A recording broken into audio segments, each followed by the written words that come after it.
Hi, it's Vernon again. Today we're diving deep into something that often gets overlooked in the rush to the altar, especially when you're older. What you don't hear before saying "I do."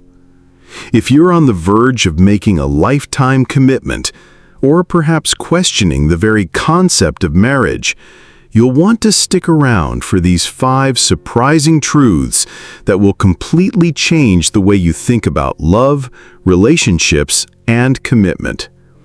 Whether you're considering marriage or remarriage at this stage of life, or whether you're hoping to guide someone you care about toward a wise decision, make sure to subscribe to my channel and hit the notification bell so you never miss a valuable insight.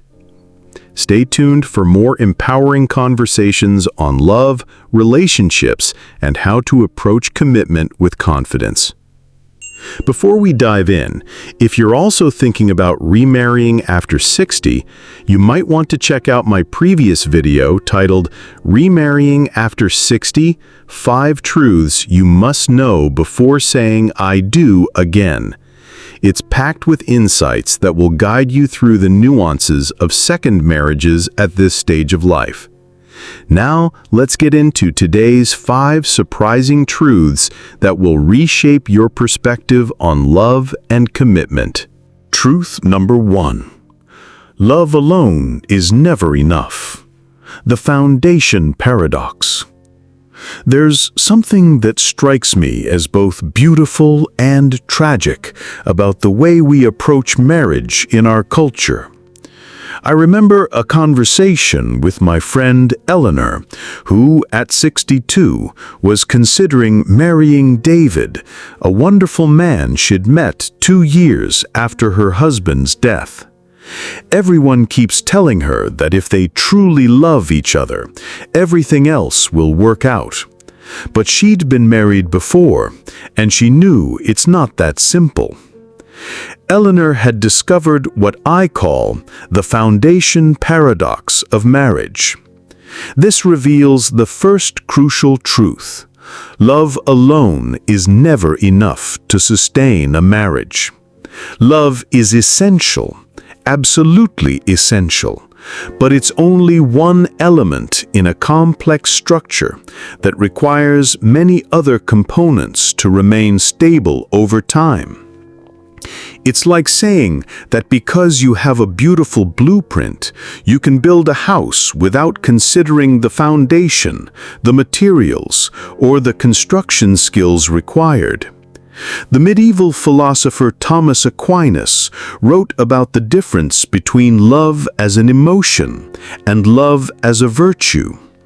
Love as an emotion is something that happens to you. It's the passion, the attraction, the romantic feelings that bring 2 people together. But love as a virtue is something you choose to practice.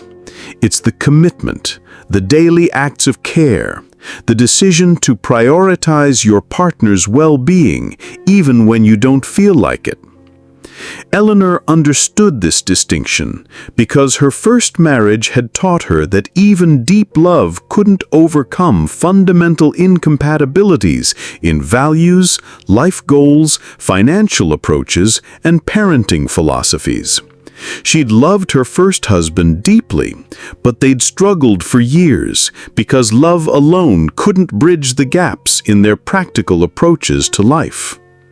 What makes this truth particularly important for mature adults is that we often have less time to recover from major relationship mistakes. When you're 25 and a marriage fails, you have decades to rebuild. When you're 60 and a marriage fails, the emotional, financial, and social consequences can be devastating. This makes it crucial to understand that successful marriage requires not just love, but also compatibility, shared values, complementary life goals, similar approaches to conflict resolution, and mutual respect for each other's autonomy. While love is undeniably important, it's just one piece of the puzzle. Marriage requires a solid foundation built on shared values, communication, and compatibility. Think of it like building a house. The blueprint of love is beautiful, but without a strong foundation, it will crumble. To build a lasting relationship, focus on identifying and nurturing the practical aspects: shared goals, aligned values, mutual respect, and effective conflict resolution. Acknowledging that love is not a magical fix, but a shared commitment, is key to building a resilient, long-lasting partnership. Lastly, don't underestimate the importance of autonomy and space within a relationship. Personal growth and independence can greatly contribute to a stronger, more fulfilling bond. If you're considering marriage, ask yourself, beyond our love for each other, do we have the practical foundation to build a life together? This question naturally leads us to our next truth about the inevitable changes that occur in long-term relationships. Truth number 2. The person you marry will change. The evolution reality. Expanding on the understanding that love alone isn't sufficient, there's another truth that many people discover only after years of marriage, often with shock and disappointment. This illuminates the second crucial truth. The person you marry will inevitably change, and so will you. Marriage isn't a contract with a static person. It's a commitment to grow alongside someone whose personality, interests, priorities, and even fundamental worldview will evolve over decades of living. The ancient Greek philosopher Heraclitus taught that no man ever steps in the same river twice, for it's not the same river, and he's not the same man. This wisdom applies profoundly to marriage. These changes weren't defects or betrayals. They were the natural result of life experience, aging, success, failure, parenthood, loss, and all the experiences that shape us over time. This truth is particularly relevant for mature adults considering marriage or remarriage, because we're often marrying someone who's already been significantly shaped by life experience. But even at 60 or 70, people continue to change. Health challenges may alter personality and priorities. Retirement may reveal entirely new interests and capacities. Loss of peers and family members may shift perspectives on what matters most. What makes this truth especially challenging is that we often fall in love with specific qualities in a person: their energy, their optimism, their ambition, their sense of humor. But these very qualities may evolve or even disappear over time. The question isn't whether this will happen, but whether you're prepared to love the person they become, not just the person they are today. Studies from the University of Texas show that personality changes in long-term relationships are not only inevitable, but often beneficial, leading to what researchers call complementary evolution.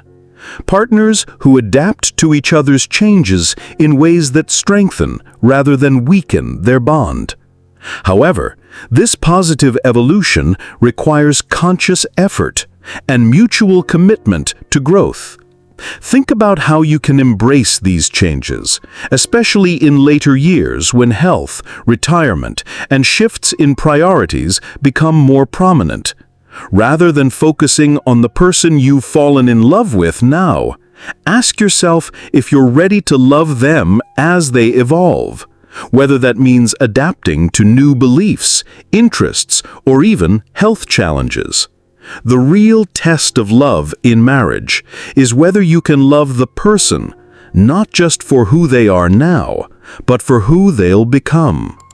If you've thought about this concept, I'd love to hear your thoughts. Drop a comment below and share how you feel about growing alongside your partner, especially when life brings changes you weren't expecting. This understanding of inevitable change connects directly to our next truth about the dangerous myth of completion that many people bring into marriage. Truth number 3. Marriage doesn't complete you. The wholeness principle. Before contemplating remarriage at 62, I spent my first marriage trying to find myself through my wife, while she, too, spent that time searching for herself through me. Neither of us succeeded, and both of us ended up feeling disappointed and incomplete. When we've explored the insufficiency of love alone and the reality of inevitable change, we encounter another myth that causes tremendous suffering in marriages. This experience points to the third essential truth. Marriage doesn't complete you, and expecting it to do so sets both partners up for inevitable disappointment and resentment. You must come to marriage as a whole person, capable of happiness and fulfillment on your own, ready to share your completeness rather than seeking completion from someone else. The poet Rainer Maria Rilke wrote, "Love consists in this, that two solitudes protect and border and greet each other." This beautiful image captures the truth that healthy marriage is the union of two complete individuals who choose to share their lives, not two incomplete halves desperately trying to form a whole. My first marriage had been built on what psychologists call codependence, each partner trying to meet all the other's emotional, social, and psychological needs. When her husband couldn't make her feel fulfilled, she felt disappointed. When she couldn't make him feel complete, he felt resentful. Both were asking the other person to do something that only they could do for themselves. In her second marriage, I approached things differently. I'd spent several years after my divorce developing my own interests, friendships, and sense of self. When I met Catherine, I wasn't looking for someone to complete me. I was looking for someone whose completeness complemented my own. The result was a partnership based on choice rather than need, enhancement rather than dependency. This truth is particularly important for mature adults who may be considering marriage after loss, divorce, or years of being single. The temptation can be to seek a partner who will fill the loneliness, provide the companionship, or supply the emotional support that's been missing. While these are natural desires, making them the foundation of marriage creates an unsustainable burden on the relationship. So ensure that you're emotionally healthy, socially connected, and personally fulfilled before entering marriage. Ask yourself, am I choosing this person because I love sharing my life with them, or because I need them to make my life feel complete? This understanding of personal wholeness naturally leads to our next truth about the inevitable conflicts that arise in any intimate relationship. Let's take a closer look. Truth number 4. Conflict is not the enemy, the growth catalyst. Building on our understanding of love's limitations, inevitable change, and the need for personal wholeness, there's another truth that many people discover only after years of trying to avoid something that's actually essential to healthy relationships. My colleague Helen, married to Edward for 42 years, once told me something that initially surprised me. Our biggest fights led to our biggest breakthroughs. We spent the first decade trying to avoid conflict and the next 3 decades learning to fight well. This reveals the fourth crucial truth. Conflict is not the enemy of marriage. It's often the catalyst for deeper understanding, stronger connection, and genuine growth. The problem isn't that couples have conflicts, it's that most couples never learn how to navigate conflict in ways that strengthen rather than damage their relationship. Helen and Edward's early years were marked by their attempts to maintain harmony by avoiding difficult conversations. They didn't discuss their different approaches to money management, their varying social needs, or their conflicting ideas about how to spend their free time. The result wasn't peace, it was surface-level politeness built on growing resentment and unmet needs. Their breakthrough came when they learned to distinguish between destructive conflict and constructive conflict. Destructive conflict focuses on winning, proving the other person wrong, or getting your way. Constructive conflict focuses on understanding, finding solutions, and strengthening the relationship. The difference isn't in the absence of strong emotions, but in how those emotions are channeled. What makes this truth particularly relevant for mature adults is that we often have less tolerance for drama and chaos than younger people. We may mistakenly believe that a good relationship should be free from conflict. But relationships without conflict are often relationships without depth, passion, or genuine intimacy. They're relationships where people are being polite rather than being real. The key insight is that conflict becomes constructive when both partners approach it with what I call loving opposition, the ability to disagree strongly while maintaining fundamental respect and care for each other. This requires specific skills, the ability to express your needs without attacking your partner's character, the capacity to listen to criticism without becoming defensive, and the wisdom to distinguish between issues worth fighting about and those worth letting go. View conflict as information about your relationship's needs rather than evidence of relationship failure. When tensions arise, ask yourselves, what is this conflict trying to teach us about each other? How can we use this disagreement to understand each other more deeply? Don't forget to hit the like button and save this video so you can come back to it whenever you need to reflect. Conflict isn't the enemy, it's a growth catalyst, and with the right approach, it can transform your relationship. Now let's continue exploring this idea of constructive conflict and how it can truly enhance your connection. Truth number 5. Love is a daily choice, not a feeling. The commitment truth. The feelings of love, the passion, the romantic excitement, the emotional connection, will fluctuate dramatically over the course of a long marriage. But the choice to love, to commit, to prioritize your partner's well-being alongside your own can remain constant if you understand its true nature. The Greek New Testament uses the word agape to describe a love that's based on decision and commitment rather than emotion and attraction. This isn't love that lacks feeling, it's love that doesn't depend on feeling. It's the love that chooses to act with care and commitment even when passion has temporarily faded, when your partner is difficult to love, or when circumstances make loving feel like work rather than joy.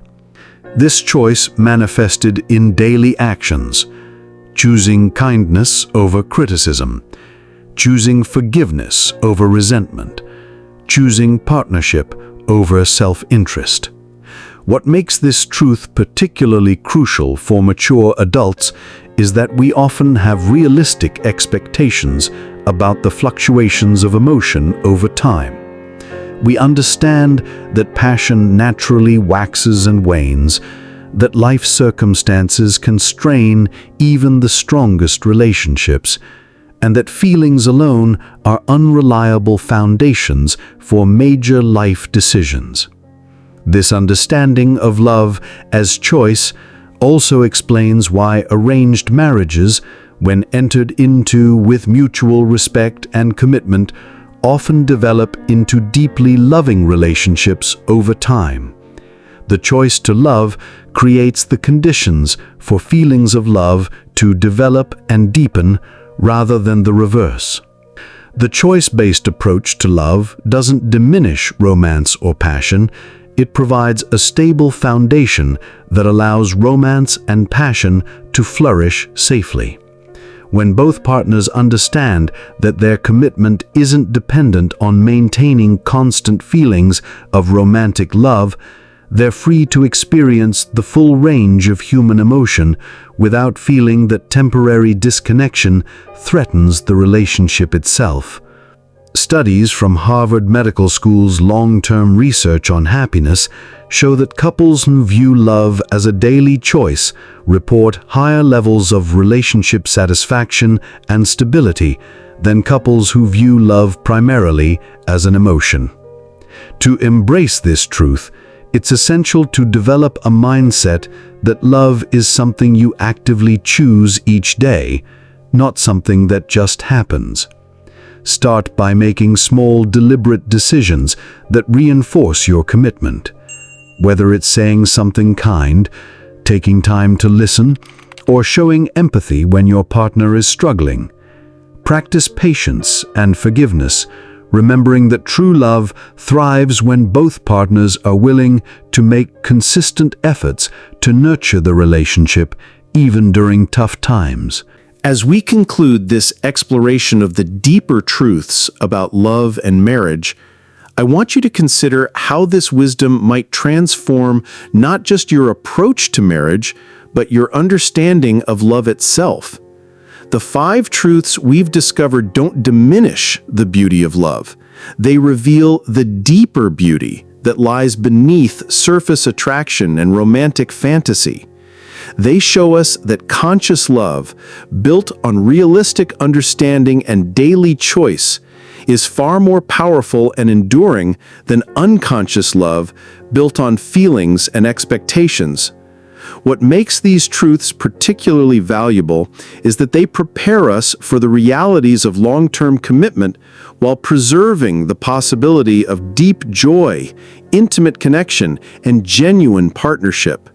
When you understand what marriage actually requires, you're positioned to succeed where others fail, not because you love more intensely, but because you love more wisely. The ancient Sanskrit word prema describes love that has been tested by time and challenge and has emerged stronger. This is the kind of love that's possible when we approach marriage with wisdom rather than just emotion, with realistic expectations rather than romantic fantasies, with conscious choice rather than just passionate feeling. Love is too precious and marriage too important to approach without the wisdom that can make the difference between success and failure. The most beautiful marriages are built not on ignorance of these realities, but on conscious acceptance of them and the wisdom to navigate them with grace. Subscribe to my channel and share this understanding with others who might benefit from approaching love and marriage with both passion and wisdom. Ring that notification bell, because conscious love is one of the most important skills we can develop as human beings. Thank you for joining me.